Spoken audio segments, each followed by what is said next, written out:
ಪಕ್ಷದ ನಾಯಕರುಗಳಲ್ಲಿ ನನ್ನ ನಂಬಿಕೆ ಇದೆ. ಇದನ್ನು ಸರಿಪಡಿಸ್ತಾರೆ. ನಮ್ಮ ಮಾರ್ಗ ಸರಿಯಾಗಿರಬೇಕು. ನಾವು ಜನರ ಮುಂದೆ ನಾವು ಆಹಾರ ಆಗಬಾರ್ದು, ಮಾಧ್ಯಮಗಳ ಮುಂದೆ ನಾವು ಆಹಾರ ಆಗಬಾರ್ದು ಅನ್ನೋ ಒಂದೇ ಒಂದು ಕಾರಣಕ್ಕೆ ನಾನು ಇದುವರೆಗೂ ಕೂಡ ಎಷ್ಟೇ ನೋವಾಗಲಿ, ಎಷ್ಟೇ ನಮಗೆ ಅಪಮಾನ ಮಾಡಿದರೂ ಕೂಡ ನಾನು ಸಹಿಸ್ಕೊಂಡಿದ್ದೆ. ನಮ್ಮ ಡೀಸೆನ್ಸಿನ ಅವ್ರ ವೀಕ್ನೆಸ್ ಅಂತ ತಿಳ್ಕೊಂಡ್ರು. ಅದು ನಮ್ಮ ವೀಕ್ನೆಸ್ ಅಲ್ಲ, ನಮ್ಮ ಒಳ್ಳೆತನನೇ ನೀವು ಬಲಹೀನತೆ ಅಂತ ತಿಳ್ಕೊಂಡ್ರೆ ನಮ್ಮ ಶಕ್ತಿ ಏನು ಅಂತ ಮುಂದೆ ತೋರಿಸ್ತೀವಿ.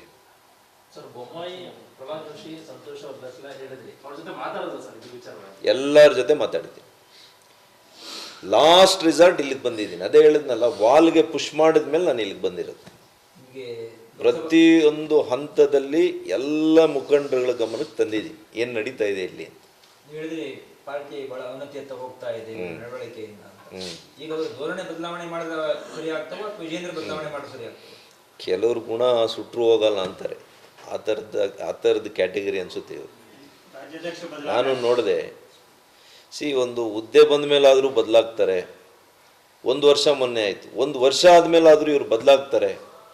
ಎಲ್ಲರನ್ನೂ ಕರೆದು ವಿಶ್ವಾಸಕ್ಕೆ ಕರೀತಾರೆ, ಮಾತಾಡ್ತಾರೆ. ನಾನೇ ಮಾತಾಡ್ತೀನಿ ಅಂತ ಹೇಳಿದರೂ ಕೂಡ ಪಕ್ಷದ ಹಿತದೃಷ್ಟಿಯಿಂದ ಅದಕ್ಕೆ ಕೂಡ ಅವರು ಸಮಯ ಕೊಡೋದಿಲ್ಲ ಅಂದರೆ ಇವರಿಂದ ಪಕ್ಷದ ಸಂಘಟನೆ ಸಾಧ್ಯನೇನ್ರಿ? ಹೋಗಿದೆ, ಅವ್ರ ಜೊತೆನೂ ಹೇಳಿದ್ದೇನೆ. ಅವ್ರು ರೈಟಿಂಗಲ್ಲಿ ಕೊಟ್ಟಿದ್ದಾರೆ ಇಂಥವ್ರನ್ನ ಕನ್ಸಿಡರ್ ಮಾಡಲ್ಲ ಅಂತ. ಹಾಂ, ಅವರೇ ಹೇಳಿ ನೋಡೋಣ. ಯಾವ ಧೈರ್ಯದ ಮೇಲೆ ಅಲ್ಲಿ ನೇಮಕಾತಿ ಮಾಡ್ತಾರೆ ಅಂತ ಚರ್ಚೆ ಮಾಡಿದ್ದೀನಿ. ಯಾಕಂದ್ರೆ ಇಲ್ಲಿಂದಲೇ ಹೇಳ್ತಾ ಇದ್ರಿ ಗೆದ್ದಿದ್ದು ಪಾರ್ಟಿ ಬೇರೂರಿದ್ದು ಮತ್ತೆ ನಾವು ಬಿಜೆಪಿ ಗೆದ್ದಿದ್ದು ಅಂತ. ಯಾವ ಧೈರ್ಯದ ಮೇಲೆ ಅವರು ನೇಮಕಾತಿ ಮಾಡಿದ್ರು ಅಂತ ನಿಮ್ಮ ಪ್ರಕಾರ? ನೋಡೋಣ ಯಾವ ಧೈರ್ಯದ ಮೇಲೆ ಮಾಡ್ತಾ ಇದ್ದಾರೆ, ಯಾವ ಧೈರ್ಯದ ಮೇಲೆ ಮುಂದೆ ಪಕ್ಷ ಕಟ್ತಾರೆ ನೋಡೋಣ. ಯಾರು? ನಾನು ನೋಡ್ರಿ, ನಾನು ಯಾವ ಸ್ಥಾನಮಾನಗಳಿಗೂ ನಾನು ಲಾಬಿ ಮಾಡಿಲ್ಲ, ಮಾಡೋದು ಇಲ್ಲ. ಪಕ್ಷದ ಅಂತಿಮವಾಗಿ ನಮ್ಮ ವರಿಷ್ಠರೇನಿದ್ದಾರೆ ಅವ್ರು ಯಾರಿಗೇನು ಹುದ್ದೆ ಕೊಟ್ಟರೆ ಅದಕ್ಕೆ ನಾನು ಗೌರವ ಕೊಡ್ತೇನೆ ಅಷ್ಟೇ. ಆದರೆ ಆಂತರಿಕ ಪ್ರಜಾಪ್ರಭುತ್ವ ಇದಲ್ಲ, ಜಿಲ್ಲಾಧ್ಯಕ್ಷರು ಹೆಂಗೆ ನೇಮಕ ಆಗಬೇಕು, ಅಲ್ಲಿ ಯಾರು ಮೆಂಬರ್ಶಿಪ್ ಮಾಡಿದವ್ರು ಯಾರು, ಅವ್ರ ಮಧ್ಯೆ ನಿಮಗೆ ಚುನಾವಣೆ ಮಾಡಬೇಕಾಯ್ತು, ಯಾಕೆ ಮಾಡಲಿಲ್ಲ? ಯಾಕೆ ಅಂದರೆ ನೀವು ಅಡ್ಡದಾರಿಯಲ್ಲಿ ರಾಜ್ಯಾಧ್ಯಕ್ಷರಾಗಬೇಕೀಗ. ಇಲ್ಲಿ ಚುನಾವಣೆ ನಡೆದರೆ ಚಿಕ್ಕಬಳ್ಳಾಪುರದಲ್ಲಿ ಸುಧಾಕರ್ ಅವ್ರ ಬೆಂಬಲಿಗರು ಅಧ್ಯಕ್ಷರಾಗ್ತಾರೆ, ನಾಳೆ ನನಗೆ ಓಟ್ ಹಾಕ್ತಾರೋ ಇಲ್ವೋ, ಈ ರೀತಿ ಲೆಕ್ಕಾಚಾರಗಳಿವ್ರದ್ದು. ನಾವೇನು ರಾಷ್ಟ್ರೀಯ ನಾಯಕರು ಏನು ಹೇಳಿದರೆ ಅದನ್ನು ಮಾಡ್ತಾ ಇದ್ವಿ ನಾವು. ನಿಮಗೆ ಓಟ್ ಕೊಡೋದು ನಿಮಗೆ ಕೊಡಿಸ್ತಾ ಇದ್ದೆ ನಾನು. ಅಲ್ಟಿಮೇಟ್ಲಿ ನಮಗೆ ರಾಷ್ಟ್ರೀಯ ನಾಯಕರು ಏನು ಹೇಳಿದ್ರೆ ಅದನ್ನು ಮಾಡ್ತೀವಿ. ಆದರೆ ಆಂತರಿಕ ಪ್ರಜಾಪ್ರಭುತ್ವನೇ ಕಗ್ಗೊಲೆ ಮಾಡಿಬಿಟ್ರೆ ನೀವು ಒಂದೇ ಒಂದು ಪ್ರೊಸೀಜರ್ನ ಫಾಲೋ ಮಾಡಿಲ್ಲ ನೀವು. ನಿಮಗೆ ನಾಳೆ ಯಾರು ಓಟ್ ಹಾಕ್ತಾರೆ, ನೀವು ಹೆಂಗೆ ರಾಜ್ಯಾಧ್ಯಕ್ಷರಾಗಬೇಕು, ಇಷ್ಟೇ. The entire system is rigged.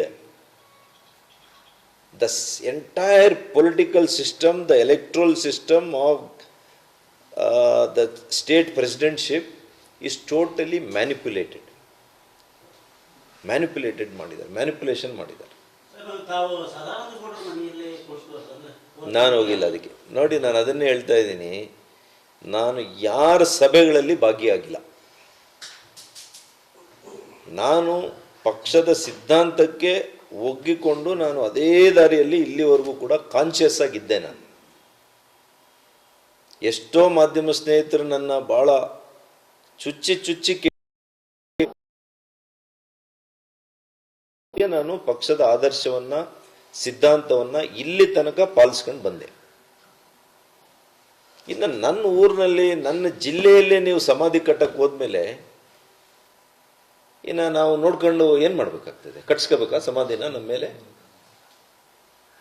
ಏನು ನಿಮ್ಗೆ ಒಳ್ಳೇದು ಮಾಡಕ್ಕೆ ಬಂದು ನಿಮ್ಗೆ ಒಳ್ಳೆ ಪಕ್ಷದ ನಾಯಕರುಗಳಲ್ಲಿ ನನ್ನ ನಂಬಿಕೆ ಇದೆ. ಇದನ್ನು ಸರಿಪಡಿಸ್ತಾರೆ. ನಮ್ಮ ಮಾರ್ಗ ಸರಿಯಾಗಿರಬೇಕು. ನಾವು ಜನರ ಮುಂದೆ ನಾವು ಆಹಾರ ಆಗಬಾರ್ದು, ಮಾಧ್ಯಮಗಳ ಮುಂದೆ ನಾವು ಆಹಾರ ಆಗಬಾರ್ದು ಅನ್ನೋ ಒಂದೇ ಒಂದು ಕಾರಣಕ್ಕೆ ನಾನು ಇದುವರೆಗೂ ಕೂಡ ಎಷ್ಟೇ ನೋವಾಗಲಿ, ಎಷ್ಟೇ ನಮಗೆ ಅಪಮಾನ ಮಾಡಿದರೂ ಕೂಡ ನಾನು ಸಹಿಸ್ಕೊಂಡಿದ್ದೆ. ನಮ್ಮ ಡೀಸೆನ್ಸಿನ ಅವ್ರ ವೀಕ್ನೆಸ್ ಅಂತ ತಿಳ್ಕೊಂಡ್ರು. ಅದು ನಮ್ಮ ವೀಕ್ನೆಸ್ ಅಲ್ಲ, ನಮ್ಮ ಒಳ್ಳೆತನನೇ ನೀವು ಬಲಹೀನತೆ ಅಂತ ತಿಳ್ಕೊಂಡ್ರೆ ನಮ್ಮ ಶಕ್ತಿ ಏನು ಅಂತ ಮುಂದೆ ತೋರಿಸ್ತೀವಿ. ಸರ್, ಬೊಮ್ಮಾಯಿ, ಪ್ರಹ್ಲಾದ್ ಜೋಶಿ, ಸಂತೋಷ್ ಅವ್ರದ್ದೆಲ್ಲ ಹೇಳಿದ್ರಿ, ಅವ್ರ ಜೊತೆ ಮಾತಾಡೋದು ಸರ್ ಇದು ವಿಚಾರ? ಎಲ್ಲರ ಜೊತೆ ಮಾತಾಡ್ತೀನಿ. ಲಾಸ್ಟ್ ರಿಸಲ್ಟ್ ಇಲ್ಲಿಗೆ ಬಂದಿದ್ದೀನಿ. ಅದೇ ಹೇಳಿದ್ನಲ್ಲ, ವಾಲ್ಗೆ ಪುಷ್ ಮಾಡಿದ ಮೇಲೆ ನಾನು ಇಲ್ಲಿಗೆ ಬಂದಿರೋದು. ಪ್ರತಿಯೊಂದು ಹಂತದಲ್ಲಿ ಎಲ್ಲ ಮುಖಂಡರುಗಳ ಗಮನಕ್ಕೆ ತಂದಿದ್ದೀನಿ ಏನು ನಡೀತಾ ಇದೆ ಇಲ್ಲಿ ಅಂತ. ನೀವು ಹೇಳಿದ್ರಿ ಪಾರ್ಟಿ ಬಹಳ ಅವನತಿಯತ್ತ ಹೋಗ್ತಾ ಇದೆ ನಡವಳಿಕೆಯಿಂದ ಅಂತ. ಈಗ ಅವರು ಧೋರಣೆ ಬದಲಾವಣೆ ಮಾಡಿದ ಸರಿ ಆಗ್ತವ ಅಥವಾ ವಿಜೇಂದ್ರ ಬದಲಾವಣೆ ಮಾಡೋದು ಸರಿ ಆಗ್ತದೆ? ಕೆಲವರು ಗುಣ ಸುಟ್ಟರು ಹೋಗಲ್ಲ ಅಂತಾರೆ. ಆ ಥರದ ಕ್ಯಾಟಗರಿ ಅನಿಸುತ್ತೆ ಇವರು. ನಾನು ನೋಡಿದೆ, ಒಂದು ಹುದ್ದೆ ಬಂದ ಮೇಲಾದರೂ ಬದಲಾಗ್ತಾರೆ. 1 ವರ್ಷ ಮೊನ್ನೆ ಆಯಿತು, 1 ವರ್ಷ ಆದಮೇಲಾದರೂ ಇವರು ಬದಲಾಗ್ತಾರೆ. ಎಲ್ಲರನ್ನೂ ಕರೆದು ವಿಶ್ವಾಸಕ್ಕೆ ಕರೀತಾರೆ, ಮಾತಾಡ್ತಾರೆ. ನಾನೇ ಮಾತಾಡ್ತೀನಿ ಅಂತ ಹೇಳಿದರೂ ಕೂಡ ಪಕ್ಷದ ಹಿತದೃಷ್ಟಿಯಿಂದ ಅದಕ್ಕೆ ಕೂಡ ಅವರು ಸಮಯ ಕೊಡೋದಿಲ್ಲ ಅಂದರೆ ಇವರಿಂದ ಪಕ್ಷದ ಸಂಘಟನೆ ಸಾಧ್ಯನೇನ್ರಿ? ಹೋಗಿದೆ, ಅವ್ರ ಜೊತೆನೂ ಹೇಳಿದ್ದೇನೆ. ಅವ್ರು ರೈಟಿಂಗಲ್ಲಿ ಕೊಟ್ಟಿದ್ದಾರೆ ಇಂಥವ್ರನ್ನ ಕನ್ಸಿಡರ್ ಮಾಡಲ್ಲ ಅಂತ. ಅವರೇ ಹೇಳಿ ನೋಡೋಣ. ಸರ್, ಯಾವ ಧೈರ್ಯದ ಮೇಲೆ ಅಲ್ಲಿ ನೇಮಕಾತಿ ಮಾಡ್ತಕ್ಕಂಥ ಚರ್ಚೆ ಮಾಡಿದ್ದೀನಿ. ಯಾಕಂದ್ರೆ ಇವಿಂದಾನೇ ಹೇಳ್ತಾ ಇದ್ರಿ ಗೆದ್ದಿದ್ದು ಪಾರ್ಟಿ ಬೇರೂರಿದ್ದು ಮತ್ತೆ ನಾವು ಬಿಜೆಪಿ ಗೆದ್ದಿದ್ದು ಅಂತ. ಯಾವ ಧೈರ್ಯದ ಮೇಲೆ ಅವರು ನೇಮಕಾತಿ ಮಾಡಿದ್ರು ಅಂತ ನಿಮ್ಮ ಪ್ರಕಾರ? ನೋಡೋಣ ಯಾವ ಧೈರ್ಯದ ಮೇಲೆ ಮಾಡ್ತಾ ಇದ್ದಾರೆ, ಯಾವ ಧೈರ್ಯದ ಮೇಲೆ ಮುಂದೆ ಪಕ್ಷ ಕಟ್ತಾರೆ ನೋಡೋಣ. ಯಾರು? ನಾನು ನೋಡ್ರಿ, ನಾನು ಯಾವ ಸ್ಥಾನಮಾನಗಳಿಗೂ ನಾನು ಲಾಬಿ ಮಾಡಿಲ್ಲ, ಮಾಡೋದು ಇಲ್ಲ. ಪಕ್ಷದ ಅಂತಿಮವಾಗಿ ನಮ್ಮ ವರಿಷ್ಠರೇನಿದ್ದಾರೆ ಅವ್ರು ಯಾರಿಗೇನು ಹುದ್ದೆ ಕೊಟ್ಟರೆ ಅದಕ್ಕೆ ನಾನು ಗೌರವ ಕೊಡ್ತೇನೆ ಅಷ್ಟೇ. ಆದರೆ ಆಂತರಿಕ ಪ್ರಜಾಪ್ರಭುತ್ವ ಇದಲ್ಲ, ಜಿಲ್ಲಾಧ್ಯಕ್ಷರು ಹೆಂಗೆ ನೇಮಕ ಆಗಬೇಕು, ಅಲ್ಲಿ ಯಾರು ಮೆಂಬರ್ಶಿಪ್ ಮಾಡಿದವ್ರು ಯಾರು, ಅವ್ರ ಮಧ್ಯೆ ನಿಮಗೆ ಚುನಾವಣೆ ಮಾಡಬೇಕಾಯ್ತು, ಯಾಕೆ ಮಾಡಲಿಲ್ಲ? ಯಾಕೆ ಅಂದರೆ ನೀವು ಅಡ್ಡದಾರಿಯಲ್ಲಿ ರಾಜ್ಯಾಧ್ಯಕ್ಷರಾಗಬೇಕೀಗ. ಇಲ್ಲಿ ಚುನಾವಣೆ ನಡೆದರೆ ಚಿಕ್ಕಬಳ್ಳಾಪುರದಲ್ಲಿ ಸುಧಾಕರ್ ಅವ್ರ ಬೆಂಬಲಿಗರು ಅಧ್ಯಕ್ಷರಾಗ್ತಾರೆ, ನಾಳೆ ನನಗೆ ಓಟ್ ಹಾಕ್ತಾರೋ ಇಲ್ವೋ, ಈ ರೀತಿ ಲೆಕ್ಕಾಚಾರಗಳಿವ್ರದ್ದು. ನಾವೇನು ರಾಷ್ಟ್ರೀಯ ನಾಯಕರು ಏನು ಹೇಳಿದರೆ ಅದನ್ನು ಮಾಡ್ತಾ ಇದ್ವಿ ನಾವು. ನಿಮಗೆ ಓಟ್ ಕೊಡೋದು ನಿಮಗೆ ಕೊಡಿಸ್ತಾ ಇದ್ದೆ ನಾನು. ಅಲ್ಟಿಮೇಟ್ಲಿ ನಮಗೆ ರಾಷ್ಟ್ರೀಯ ನಾಯಕರು ಏನು ಹೇಳಿದ್ರೆ ಅದನ್ನು ಮಾಡ್ತೀವಿ. ಆದರೆ ಆಂತರಿಕ ಪ್ರಜಾಪ್ರಭುತ್ವನೇ ಕಗ್ಗೊಲೆ ಮಾಡಿಬಿಟ್ರೆ ನೀವು ಒಂದೇ ಒಂದು ಪ್ರೊಸೀಜರ್ನ ಫಾಲೋ ಮಾಡಿಲ್ಲ ನೀವು. ನಿಮಗೆ ನಾಳೆ ಯಾರು ಓಟ್ ಹಾಕ್ತಾರೆ, ನೀವು ಹೆಂಗೆ ರಾಜ್ಯಾಧ್ಯಕ್ಷರಾಗಬೇಕು ಇಷ್ಟೇ. The entire system is rigged.